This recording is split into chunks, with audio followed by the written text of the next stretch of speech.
আসসালামু আলাইকুম। আমরা এসেছি সুলতান জমি পরিদর্শন করার জন্য। উনি হারভেস্ট করে ফেলেছেন, দেখতে পাচ্ছেন। হারভেস্ট করে ছোট ছোট দেখা যায়। এই দেখেন সুলতান করলা, এত পরিমাণ ফুল ফল আসছে আসলে বলার বাহিরে।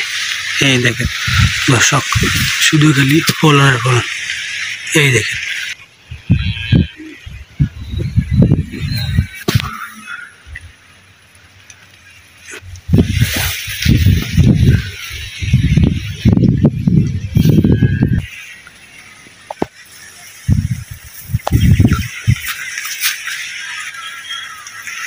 শুধু করলা আর করলা।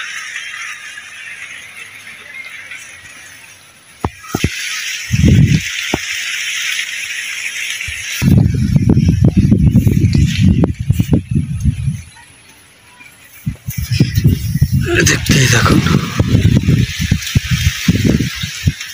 সুন্দর একটি গাছ প্লান্টের এগুলো উঠেছে সুলতান করলা।